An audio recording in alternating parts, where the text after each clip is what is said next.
Como hemos visto en las clases introductorias de este curso, uno de los pasos más importantes es la elaboración de un informe de ETS. Es obtener análisis y sintetizar la mejor evidencia disponible de forma que sea útil para la toma de decisiones.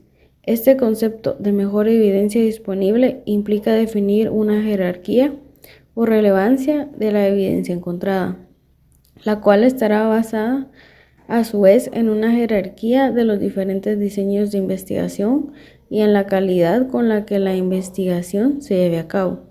En base a esto, algunos estudios de investigación serán considerados mejores que otros y la evidencia proveniente de buenos trabajos de investigación será considerada mejor que la proveniente de trabajos de investigación con diseños más débiles o de peor calidad.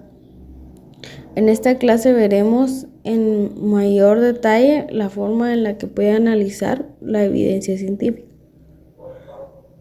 encontrada cuando intentamos evaluar la efectividad de una intervención.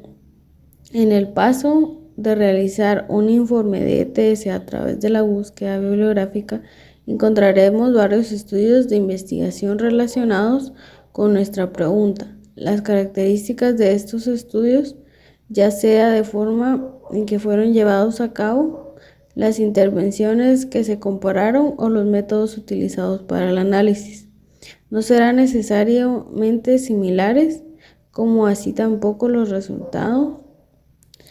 En forma general, podemos decir que hay estudios con diseños más sólidos, mejor calidad, en los cuales los resultados son más confiables, que deberán ser tenidos muy en cuenta a la hora de analizar la evidencia encontrada. Y por otro lado, habrán estudios más débiles de peor calidad, en la cual los estudios serán menos confiables. Determinar estas características en los estudios resulta un paso fundamental en el proceso de elaborar un informe de ETS. Y el investigador necesita contar con herramientas que le permitan saber de forma más obtenida cuán válidos son los resultados encontrados en los diferentes estudios de investigación. El objetivo de esta clase es tratar de analizar de un trabajo de investigación que se ha utilizado como ejemplo, desarrollar de qué forma el investigador que está realizando una ETS puede analizar críticamente la evidencia encontrada en los estudios de investigación.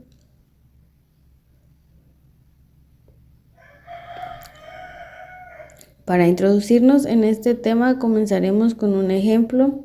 Supongamos que estamos trabajando en un hospital que tiene una gran cantidad de pacientes con cirrosis.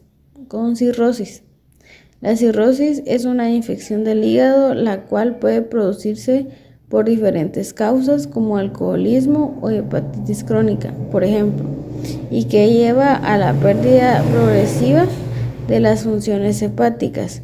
Cuando una complicación frecuente en los pacientes con cirrosis en las ascitis, la cual consiste en la acumulación de líquidos en la cavidad abdominal.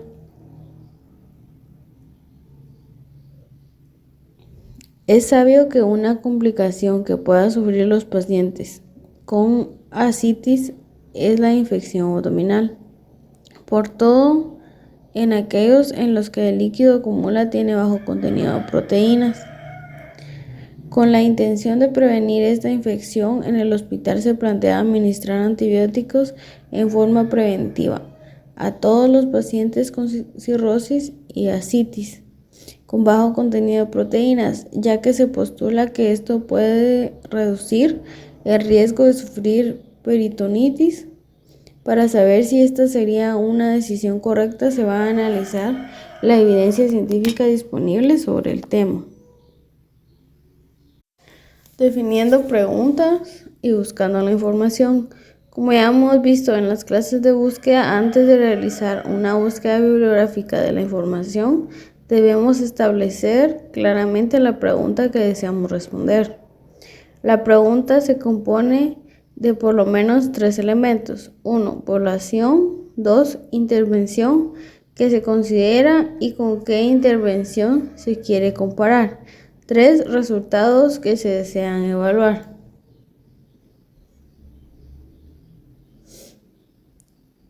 Figura 1. Esquema de ayuda para definición de la pregunta clínica. Estructura de la pregunta. Población.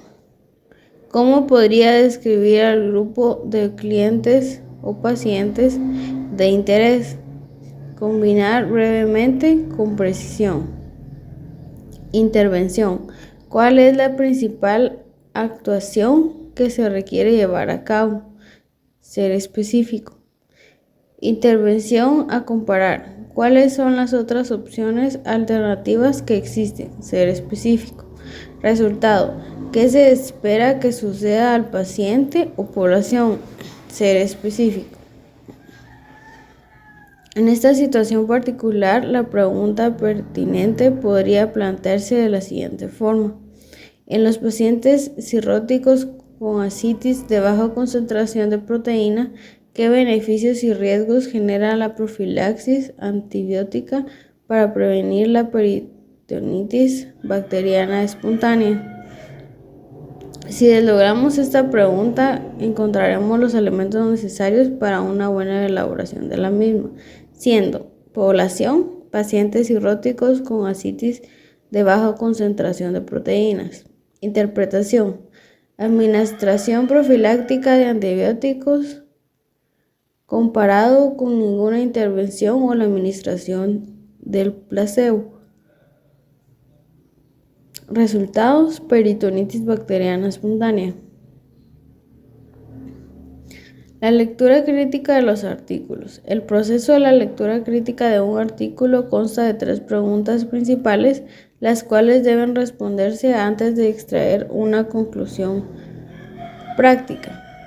Evaluación crítica de la literatura. 1. ¿Es válida la evidencia de este estudio? 2. ¿Son importantes los resultados? 3.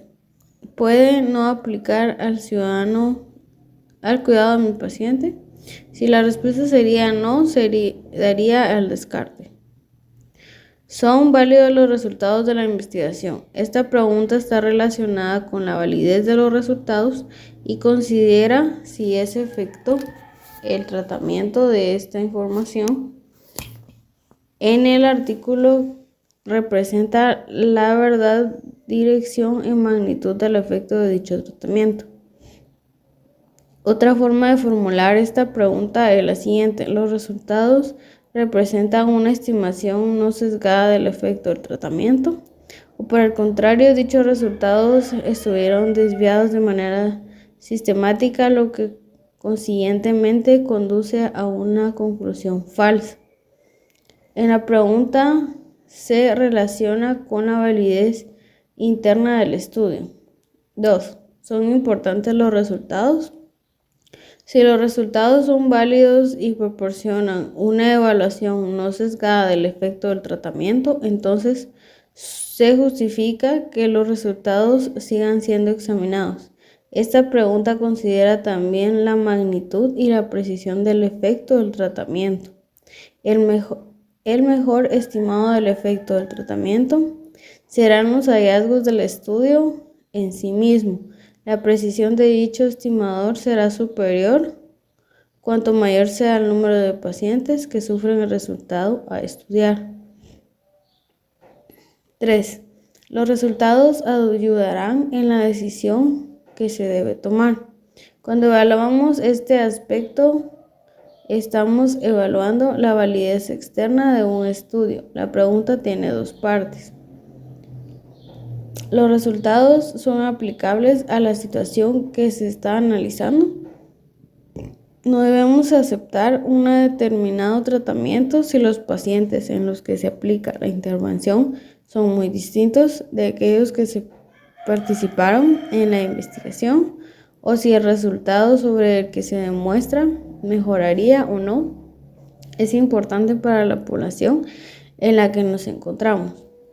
Si los resultados son aplicables, ¿Cuál es el impacto neto del tratamiento? El impacto depende de los beneficios y de los riesgos, efectos secundarios y efectos tóxicos, los tratamientos y las consecuencias de la interrupción del tratamiento. Por lo tanto, aún una terapia efectiva podría evitarse cuando el pronóstico de un paciente ya es bueno sin dicho tratamiento, especialmente cuando el tratamiento tiene efectos secundarios adversos o efectos tóxicos. Para poder interpretar de manera adecuada estos resultados es necesario definir la diferencia que existe entre eficacia y efectividad de una intervención.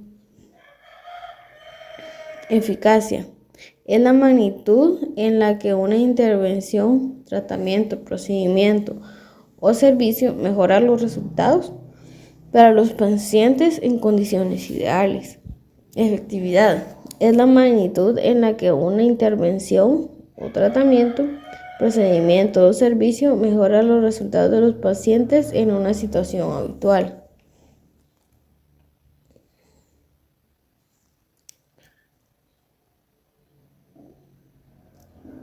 Ahí hay una tabla en la página 9. Ahora vamos a comenzar con el análisis de la evidencia encontrada en el final de esta clase. Encontrarán una guía para la apreciación crítica de un artículo sobre el tratamiento. Esta guía consta de una serie de preguntas sobre los trabajos de investigación, preguntas que deben ser contestadas por nosotros y que nos permitirán evaluar críticamente la evidencia encontrada. Esta guía se aplica a todos los trabajos de investigación que evalúan un procedimiento terapéutico. Vamos a hacer de cuenta que nuestra búsqueda bibliográfica arrojó como resultado el estudio de Rolachon and Long-Term Prevention of Spontaneous Bacterial Peritonitis, result of a prospective controlled trial. Hepatology. Necesitamos saber cuán válidos son los resultados de este estudio para contestar la pregunta que se ha planteado en el hospital. A continuación iremos contestando las diferentes preguntas que se encuentran en la guía. ¿Los resultados del estudio son válidos? 1. La investigación responde a una pregunta claramente formulada. El lector de una investigación debe determinar claramente la pregunta que se busca responder con dicho resultado. Como ellos deben estar especificados de forma clara. A. ¿Qué tipo de población se estudiará? B. ¿Cuáles serán las intervenciones a evaluar? C. ¿Qué resultados se medirán? D. La magnitud del efecto diferencial esperado entre dos intervenciones. La pregunta primaria es aquella que los investigadores tienen intención de responder y que debe ser respondida. Es la que fija el tamaño muestral necesario para llevar a cabo el estudio.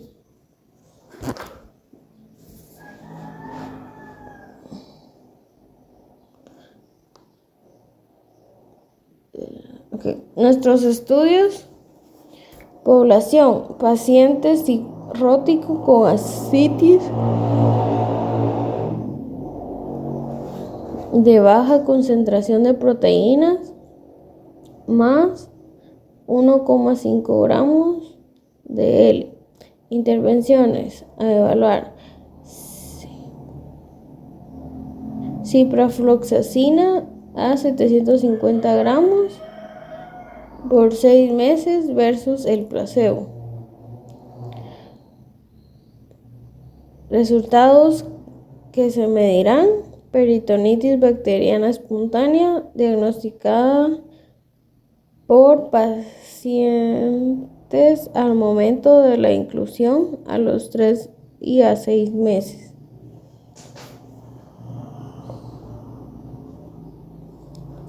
La asignación de los tratamientos fue aleatorizada. La asignación de los tratamientos al azar es fundamental importancia, ya que de ella depende la comparabilidad de los diversos grupos de tratamiento.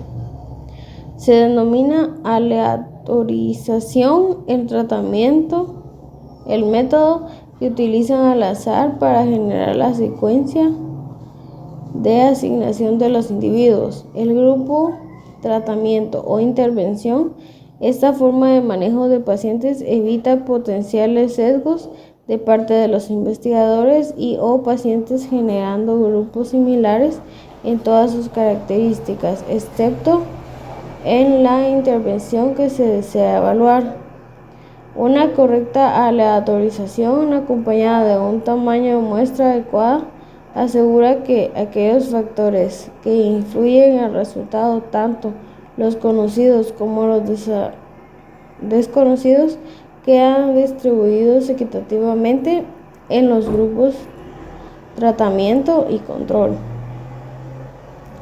En la aleatorización, un individuo tiene las mismas chances de recibir el tratamiento en el estudio y el control.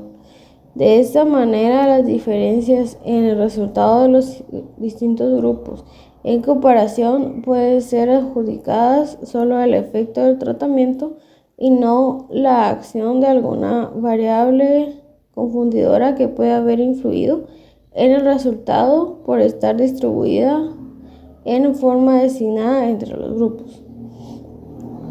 Así, los resultados clínicos ocurren por muchas causas y el tratamiento es solo una de ellas. La severidad subyacente de la enfermedad, la presencia de condiciones concomitantes y una multitud de otras variables pronósticas, conocidas y desconocidas, tienen a menudo mayor influencia sobre el resultado que el efecto propio de la terapia. Debido a estos otros aspectos también influyen en las decisiones de los clínicos cuando ofrecen el tratamiento en cuestión. Los estudios no aleatorizados sobre eficacia y efectividad están evitablemente limitados en su capacidad para distinguir un tratamiento útil de uno inútil o nocivo. Como confirmación de este hecho, sucede que los estudios en los que los tratamientos se asignan por cualquier otro método que no sea aleatorizado tienden a mostrar efectos de tratamiento de mayor magnitud. Y frecuentemente estos resultados son falsos positivos que las intervenciones aleatorizadas. Imaginémonos que estamos leyendo un estudio en que las características basadas en los pacientes que pueden afectar el resultado, que se llaman variables pronósticas, están mal distribuidas, o sea, desbalanceadas en el grupo tratamiento y control. En ese caso, no podríamos asegurar en caso de existir diferencias entre los grupos con respecto al resultado, que esta diferencia es consecuencia de la intervención y no del desbalance de esas variables. Imaginémonos ahora que ese estudio evalúa el efecto de la suplementación de hierro durante el embarazo para disminuir el riesgo de tener un bebé con bajo peso al nacer. El estudio muestra, hay una tabla en la página 13.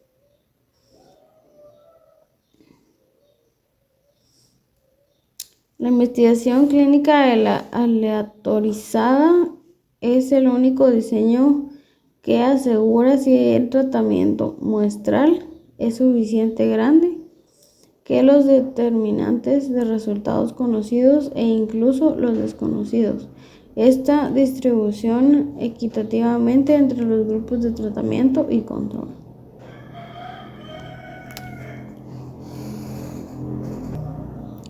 En este ejemplo se puede observar que las mujeres que no recibieron hierro tienen peor pronóstico para el bajo peso al nacer, ya que había más mujeres fumadoras y más mujeres hipertensas que en el grupo que recibió hierro. Por lo tanto, si los resultados del estudio mostraran que al grupo que recibió hierro les fue mejor, hubo un riesgo menor de bajo peso en los niños. No se podría saber si fue debido al hierro o a que tenían de por sí mejor pronóstico que el grupo placebo, ya que había menos mujeres hipertensas y menos fumadoras. Este estudio muestra un desbalance en los factores pronósticos. La aleatorización es el único método que permite balancear a ambos grupos, o sea que los factores pronósticos conocidos y desconocidos, este grupo distribuidos. Este método evita el riesgo de confusión, o sea, las diferencias sistemáticas entre los grupos en comparación con el respecto a las variables pronósticas que afectan al resultado. Si el estudio que estamos leyendo fue aleatorizado, queremos además responder otras preguntas más específicas. ¿Qué especifica el método que se utilizó para generar la secuencia de asignación de tratamiento? El estudio debe aclarar la forma en la que se generó la secuencia de asignación de tratamiento, aleatorización, ya que solo de esta forma se podría afirmar que la asignación de los tratamientos se realizó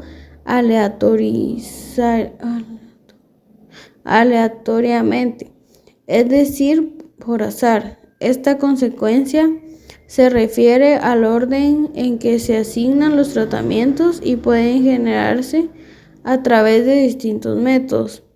Existen escalas o scores como el de Haddad, que otorga puntajes a los estudios de acuerdo a su diseño y a su validez interna. Cuando estos son publicados, la aclaración del método utilizado para la aleatorización es uno de los puntos que se evalúan, y cuando este se especifica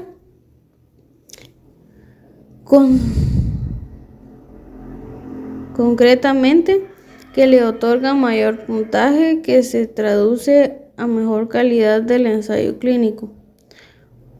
Un buen método de aleatorización debe ser objetivo, impredecible, enmascarador, invulnerable y reproducible. Algunos ejemplos de buenos métodos de aleatorización son la tabla de números aleatorios siguiendo un proceso específico de selección de números, generación computarizada de números aleatorios utilizando programas estadísticos como Arcus, Epinfo, etc. Otros métodos para generar la secuencia que son menos confiables por ser más factibles de manipular son A. Moneda es subjetivo. B. Día de consulta. El investigador decide asignar pacientes atendidos lunes, miércoles y viernes a grupos intervención y los atendió martes y jueves y sábado. C. Fecha de nacimiento. D. Número histórico clínico. Estos métodos no son satisfactorios, porque si el investigador puede predecir a qué grupo de pacientes será asignado antes de que sea reclutado en el estudio, podría potencialmente manipular la asignación.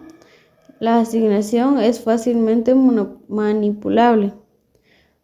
factible de ser cambiada y el método no permite el adecuado enmascaramiento.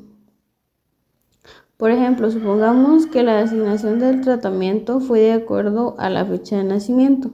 Si el investigador piensa a prioridad que un paciente en particular deberá recibir la intervención y puede predecir por su fecha de nacimiento que sea asignado a recibir un placebo, podría decir que no incluir al paciente en ese estudio.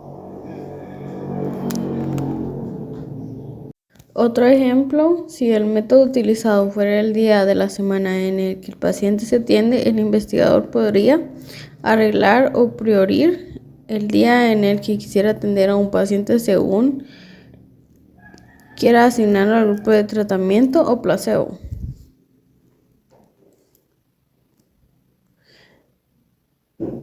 B. Dicha secuencia fue enmascarada.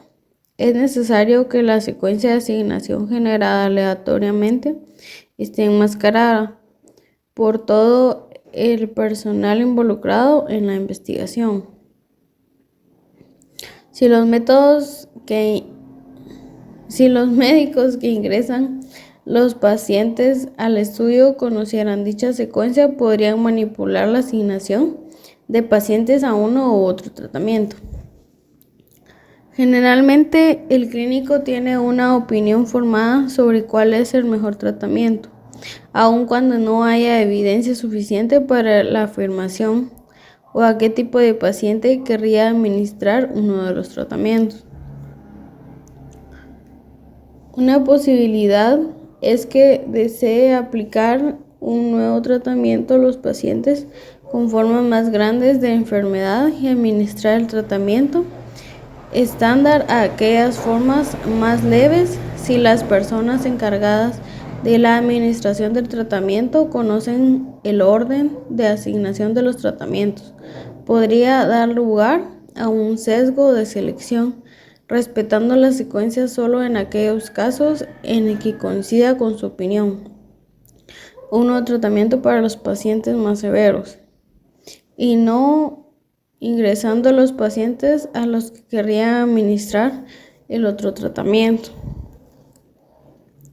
La falta de compatibilidad de los grupos que se generan de esta forma invalidaría la conclusión del estudio, ya que su resultado estaría influenciado por las secuencias, condiciones pronósticas de los pacientes incluidos en cada grupo. Por ejemplo, el estadístico que participa en la investigación genera una secuencia de números aleatorios por computadora o por un método similar a sacar una bolilla de un bolillero. Si el investigador pega esta tabla en su servicio, todos los involucrados en el estudio conocerán las secuencias y por lo tanto podrán saber a qué grupo será asignado el próximo paciente. Si el clínico no está de acuerdo con la asignación del paciente, podría querer sacarlo del estudio, de manera que la secuencia de aleatorización no está enmascarada. Todo lo conocen y es impredecible. Si la secuencia de asignación no es enmascarada, puede existir un sesgo de selección. Algunos ejemplos de métodos para enmascarar la secuencia de aleatorización: sobres opacos, no se ve al trasluz, sellos y números secuencialmente. Es una manera de enmascarar la secuencia. Se selecciona la secuencia de tratamiento para generar por la tabla de números aleatorios en sobres que se encuentran en una caja.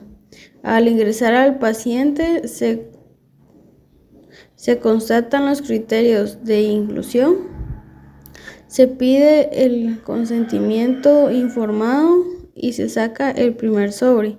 Se llenan los datos del paciente y recién se abren para saber qué tratamiento le tocó. Los sobres están numerados de forma secuencial para evitar que el clínico se salte. Este método tiene un problema. El clínico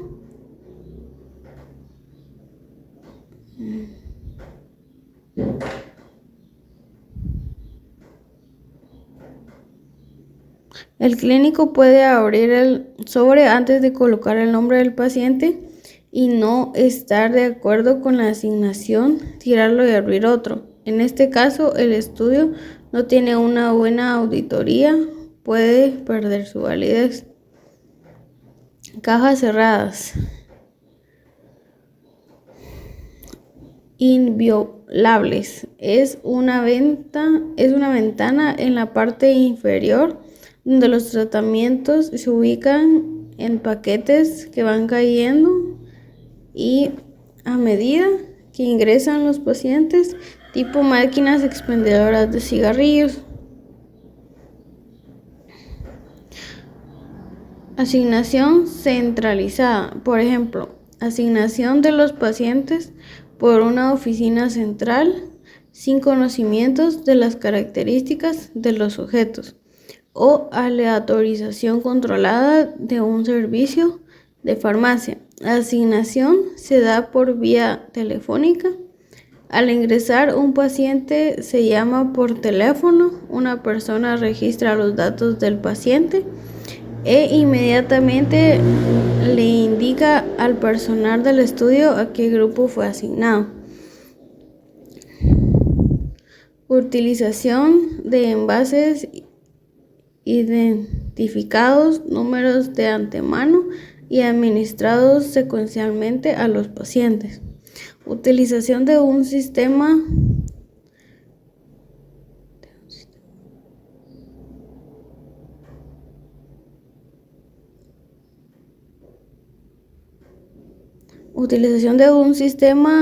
informatizado.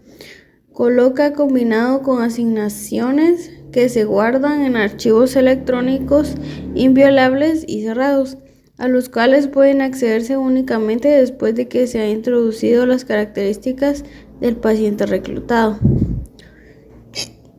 Cuando la intervención no puede enmascararse, por ejemplo, una cirugía o una intervención conductual. El enmascaramiento de la secuencia de aleatorización es fundamental. Atención, no se debe confundir el enmascaramiento de la secuencia de aleatorización con el enmascaramiento de la intervención, que lo veremos más adelante.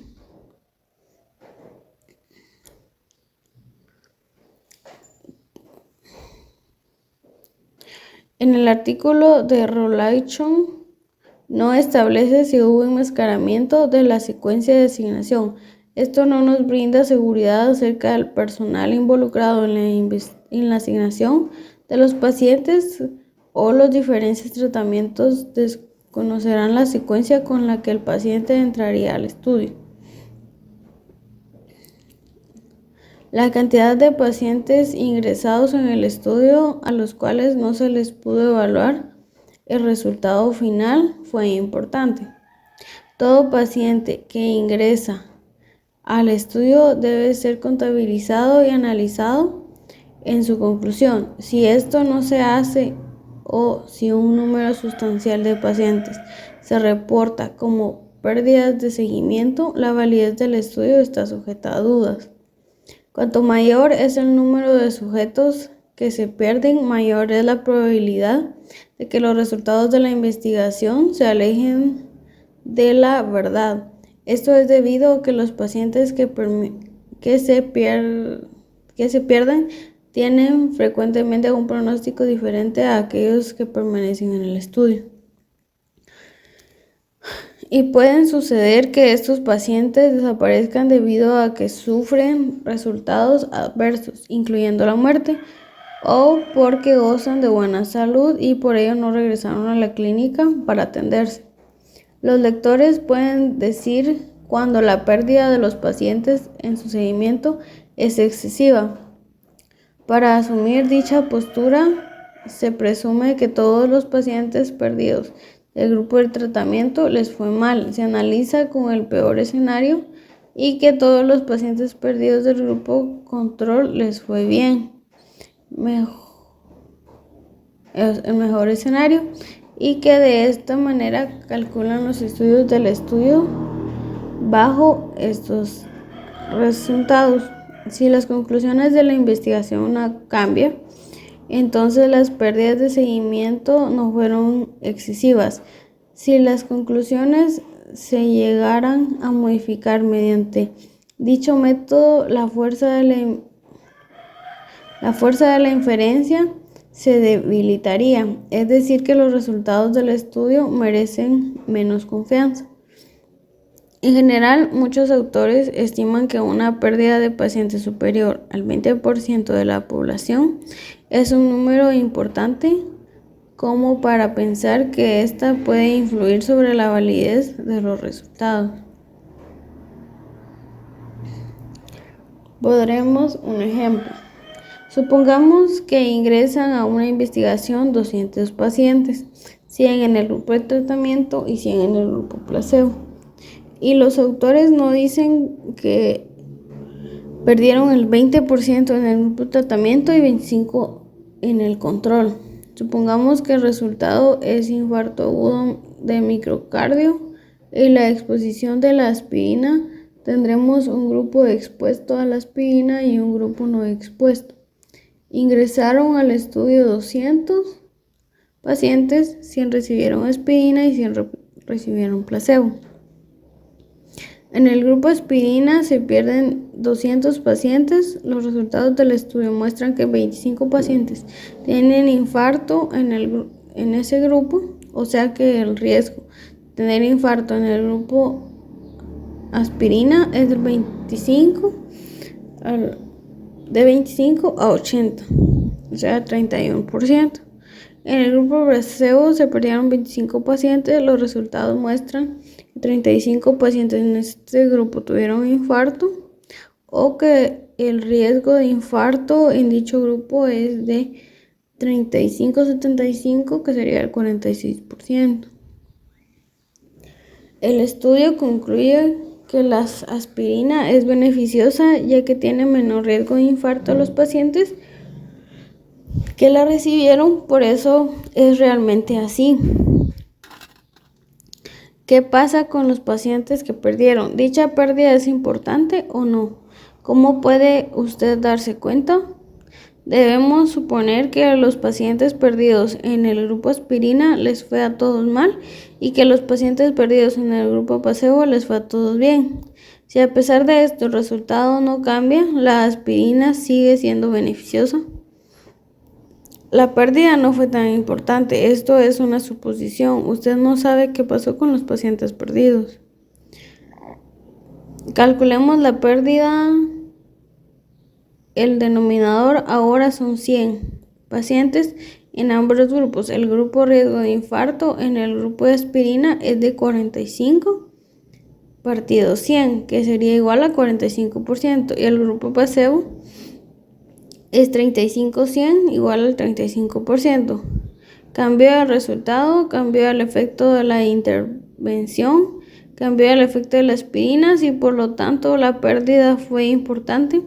Esta pérdida invalidaría el estudio y usted dará de los resultados, a pesar de que a veces los autores expliquen que las causas de la pérdida, las investigaciones que tienen pérdidas importantes pierden validez.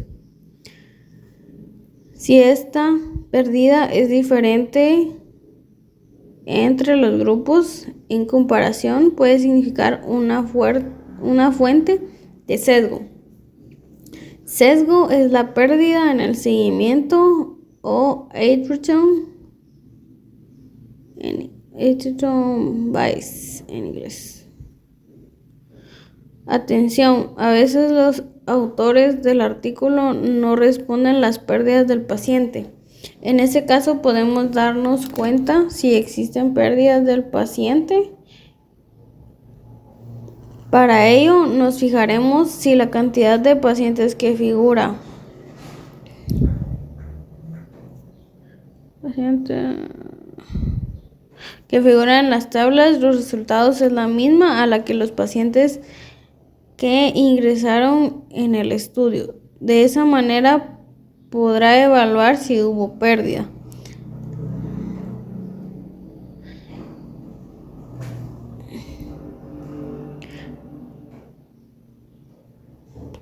En el estudio, de esa manera, los autores nos lo reportan.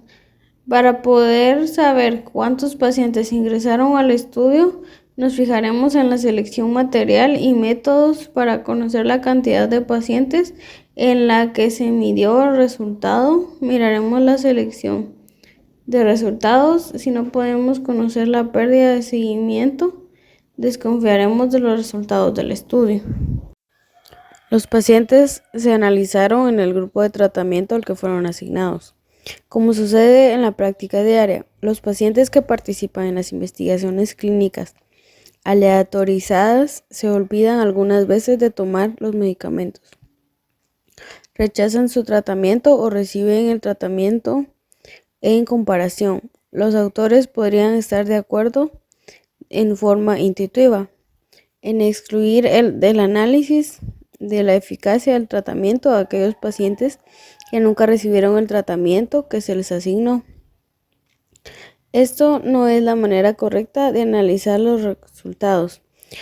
Las razones para decidir que esto no es correcto se basan en los siguientes hechos. Las razones con las que las personas no toman sus medicamentos se relacionan frecuentemente con el pronóstico de la enfermedad en una serie de investigaciones clínicas. A aquellos pacientes que no cumplieron el tratamiento les fue peor que a aquellos que tomaron los medicamentos como se les indicó, aún teniendo en cuenta todos los factores pronósticos. Y aun cuando sus medicamentos eran placebos, excluyendo del análisis a los pacientes que no cumplieron, se dejaron de lado aquellas que pueden estar destinados a tener un resultado mejor y se destruye la comparación sin sesgo que brinda la aleatorización. La situación es similar en las terapias quirúrgicas. Aquellos de los pacientes aleatorizados para cirugía nunca se someten a la operación porque están demasiado enfermos o porque sufren el evento a estudiar, como un ataque o un infarto de miocardio. Antes de ingresar a la sala de operación, si los investigadores incluyen estos pacientes que están destinados a que les vaya mal en el grupo control y no en el grupo de cirugía en una investigación, hasta una cirugía inútil puede aparentar ser efectiva.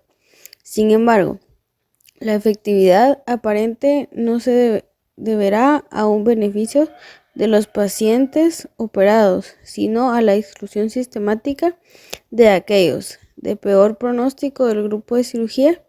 Cuando los pacientes no se analizan en el grupo al que fueron asignados, se conoce con el nombre de análisis por protocolo. El principio de análisis a todos los pacientes en el grupo que afuera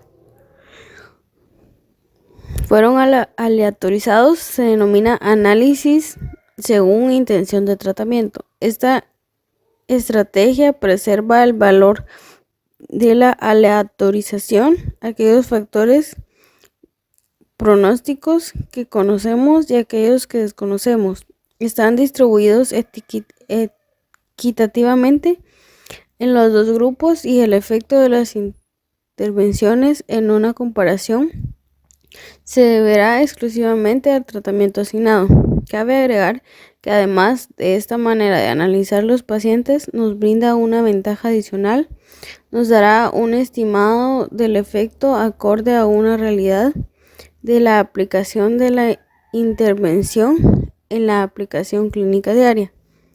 Si la exclusión de un paciente de la cohorte a la que fue asignada se produce luego de la aleatorización, se afecta la comparabilidad de los grupos y por lo tanto la validez interna del estudio. Los desvíos del protocolo no cumplimiento de la intervención asignada se dan más frecuentemente cuando el paciente no acepta recibir el tratamiento asignado, el paciente no recibe el tratamiento de la dosis, el paciente recibe otro tratamiento.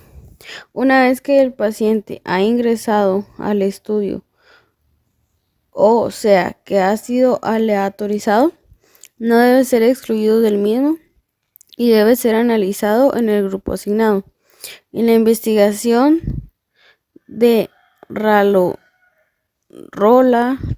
todos los pacientes fueron analizados por intención de tratar. Para completar el concepto de análisis por intención de tratar, les sugerimos leer los artículos incluidos como bibliografía complementaria. Se desconoce la asignación del tratamiento. Ciego. Ciego para los pacientes. Si el paciente tiene conocimiento del tratamiento que recibe, su opinión personal sobre dicho tratamiento, ya sea pesimista u optimista, tendrá un efecto directo en su recuperación. En diversos estudios se ha demostrado lo que se denomina efecto placebo, indicando que aquellos pacientes que reciben un placebo tienen mejores resultados que aquellos que no reciben ningún tratamiento. Por ello, es muy importante que los pacientes desconozcan a qué tratamiento fueron asignados para que no se produzca un sesgo que distorsione el verdadero efecto del tratamiento. Cuanto sea posible, los tratamientos experimentales deben ser administrados de la misma forma que el tratamiento estándar para que el paciente no pueda detectar cuál de ellos está recibiendo. Por ejemplo, iguales tabletas o cápsulas de igual color o sabor para que los pacientes no sospechen a qué grupo de intervención fueron asignados. Si los pacientes no pueden saber qué tratamiento están recibiendo, el estudio se denomina simple ciego.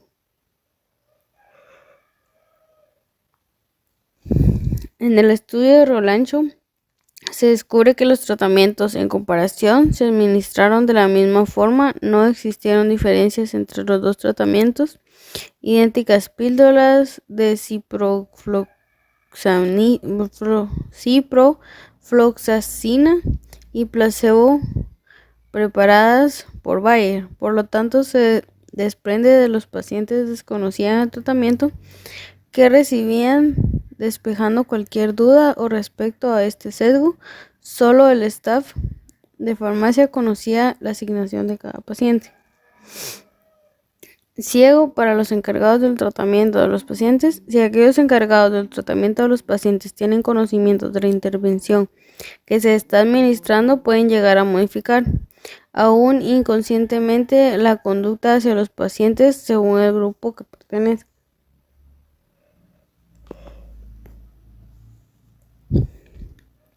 Estos podrían significar que un grupo lo controle más que el otro o que le administren intervenciones diferentes, intervenciones adicionales a la que está en comparación a los distintos grupos de tratamiento. Aquí se observa cómo la opinión subjetiva de los clínicos pueden sesgar los resultados cuando no se realiza un enmascaramiento apropiado.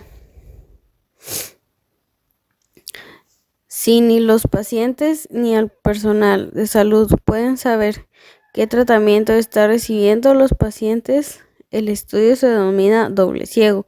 Como referimos a la pregunta anterior en el estudio de Rolancho, los que administran el tratamiento no podrían distinguir los antibióticos de los placebos. Ciego para los encargados de la evaluación de los resultados. El personal del estudio que mide los resultados en forma no cegada puede proporcionar diferentes interpretaciones de hallazgos marginales o diferentes estímulos a los pacientes.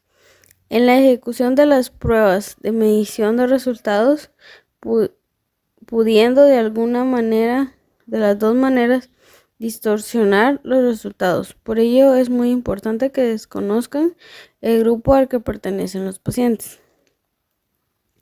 Cuando leemos estudios de tratamiento como investigaciones sobre cirugías en los que los pacientes y los clínicos no pueden mantenerse enmascarados, debemos fingir o fijarnos si los investigadores minimizaron el sesgo, cegando a aquellos que evalúan los resultados clínicos. En el caso que el tratamiento no pueda cegarse o por las diferentes personas involucradas en el estudio, conocen las intervenciones que están siendo administradas, la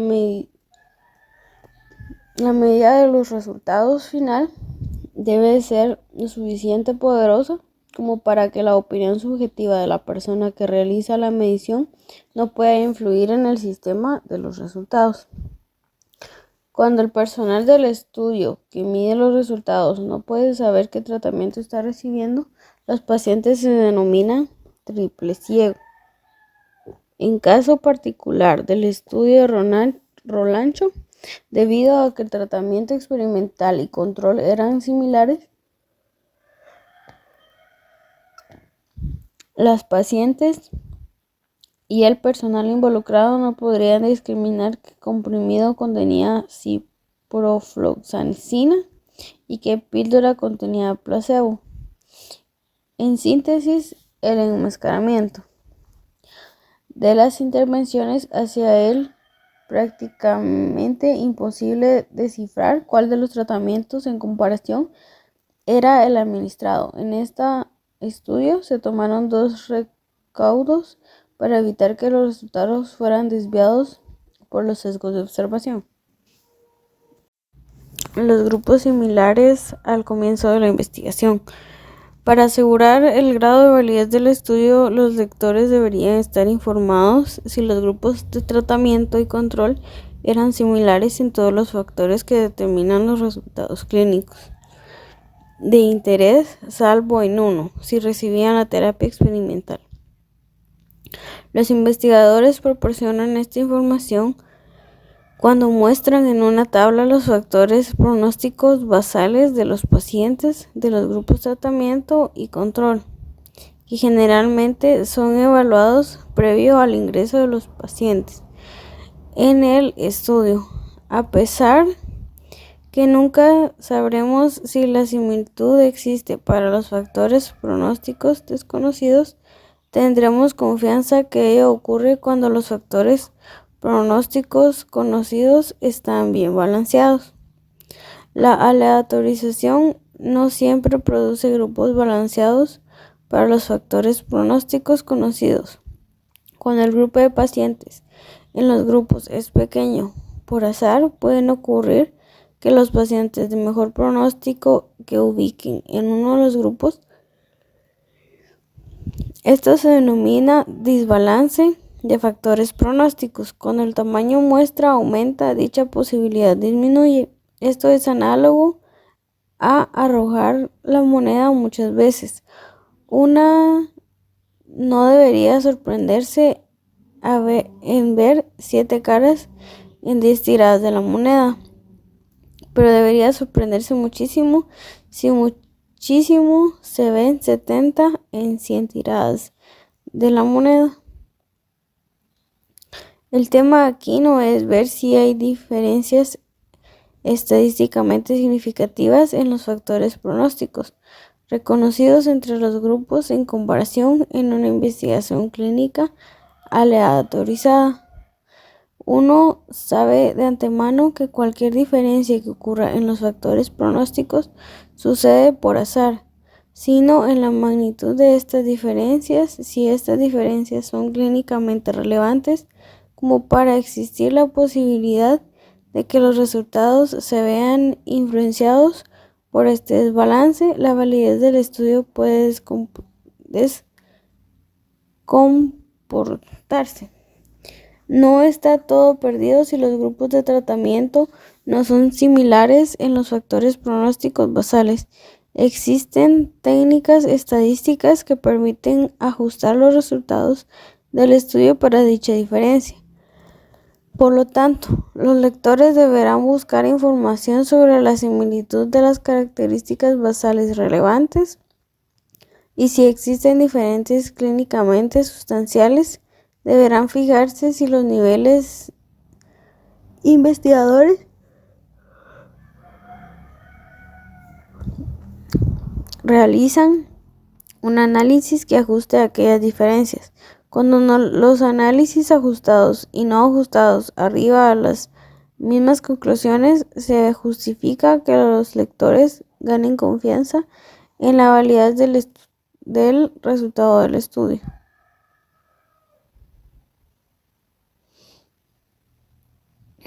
¿Qué pasa si hubiera alguna variable importante y no figura en esta tabla? Debemos comunicarnos con los investigadores y analizar el motivo por el cual no estuvo incluida. De todas maneras, pueden presumir que si todas las demás características están igualmente distribuidas, esta variable que no figura probablemente también lo esté. Muchas veces en las editoriales de los artículos y comentarios de experimentos pueden aparecer este tipo de discusiones.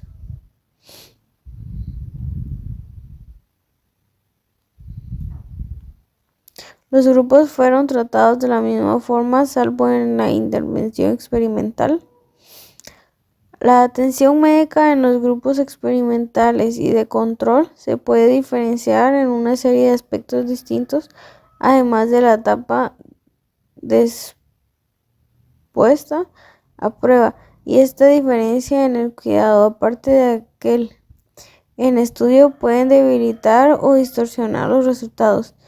Si un grupo recibe un seguimiento más minucioso, podría resultar en una mayor probabilidad de reportar ciertos eventos y los pacientes podrían recibir tratamiento adicionales fuera de los puestos a prueba en un resultado. Por ejemplo, en investigación sobre una forma de terapia para artritis reumatoidea resistente, el tratamiento auxiliar con este esteroide sistemático, si se administra más frecuentemente en el grupo control que en el grupo de tratamiento, puede ocurrir un efecto de tratamiento verdadero del medicamento experimental.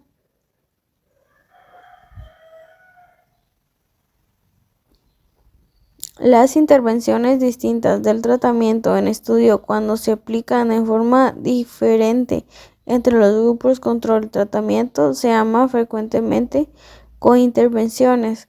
Las cointervenciones es un problema más serio cuando el seguimiento para el paciente y el personal encargado de la atención no está presente, o cuando el uso de los tratamientos muy efectivos, aparte de los estudios que permite a discreción de los medicamentos. Debemos tener más confianza en los resultados de las investigaciones cuando las cointervenciones permitidas se describen en la sección de métodos y se informa como infrecuentes en los resultados. Resumiendo, durante la evaluación de un artículo siempre debemos tener en cuenta si los investigadores evitaron los sesgos utilizando las estrategias apropiadas. Las preguntas analizadas anteriormente aplicadas secuencialmente nos ayudarán a determinar si los resultados de un artículo sobre terapia son probablemente válidos. Si los resultados son válidos, entonces el lector puede proceder a coincidir los siguientes aspectos: magnitud del efecto y aplicación de sus pacientes. Ahí hay una tabla y la lees en la página 27. Entonces, los estudios sobre profilaxis antibiótica son válidos, evaluando la calidad metodológica del artículo de Rolancho de acuerdo a las preguntas anteriores. Observamos. La pregunta queda claramente formulada, aunque falta la estimación de la magnitud del efecto esperada. Con respecto a la aleatorización, se menciona que se siguió un orden aleatorio en la secuencia de comprimidos, aunque no se mencionaba cómo se generó dicha secuencia, ni si está en un orden y si este orden estuvo enmascarado. Se mencionan 4 pérdidas de seguimiento. Se realizó un correcto enmascaramiento de los tratamientos para los pacientes y todo el personal involucrado en el estudio. Los datos basal se presentan en la tabla 1, pudiendo evaluar que los grupos de tratamiento no se resultan similares en la distribución de las variables contundentes importantes. Los autores no proporcionan información sobre la administración de los tratamientos aparte de los puestos a prueba.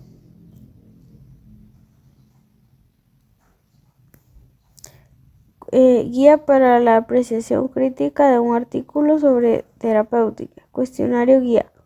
1.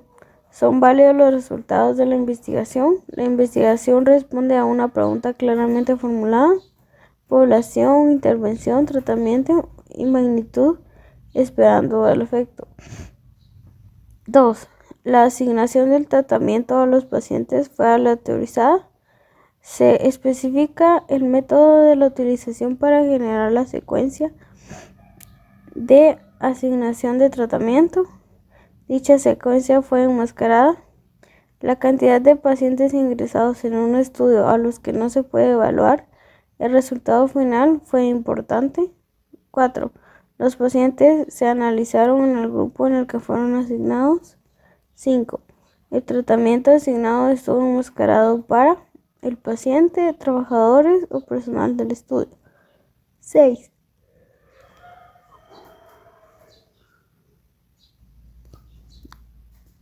Los grupos eran similares al comienzo de la investigación. 7. Los grupos fueron tratados de la misma forma, salvo en la intervención experimental. ¿Cuáles son los resultados? ¿Cuál fue el efecto del tratamiento? ¿Cuán precisa fue dicha estimación? Los resultados mejoran la atención del paciente. Los resultados son aplicables a mis pacientes. Se consideran todos los resultados clínicamente importantes. Superan los beneficios a los costos y daños potenciales.